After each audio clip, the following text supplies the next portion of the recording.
अनगरकरांचा प्रवेश 29 तारखेला होत आहे. सोशल मीडियाच्या माध्यमातून सकाळी पेपरला मी बातम्या वाचल्या. त्याच्या माध्यमातून माजी आमदार राजनजी पाटील यांना माझा एक प्रश्न आहे.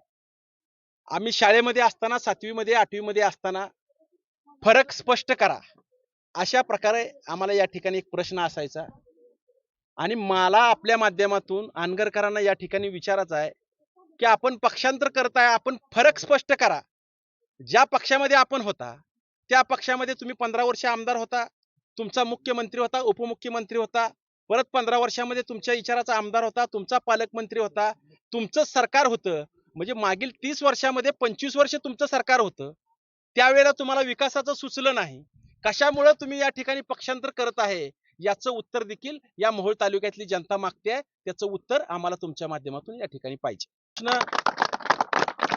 अनगरकरांचा प्रवेश 29 तारखेला होत आहे. सोशल मीडियाच्या माध्यमातून सकाळी पेपरला मी बातम्या वाचल्या. त्याच्या माध्यमातून माजी आमदार राजनजी पाटील यांना माझा एक प्रश्न आहे.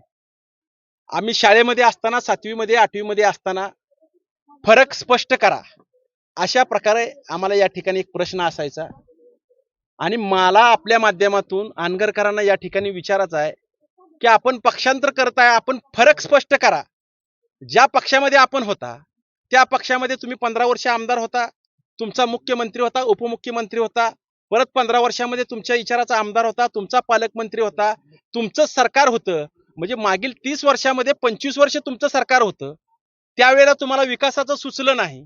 कशामुळे तुम्ही या ठिकाणी पक्षांतर करत आहे, याचं उत्तर देखील या मोहोळ तालुक्यातली जनता मागते आहे. त्याचं उत्तर आम्हाला तुमच्या माध्यमातून या ठिकाणी पाहिजे.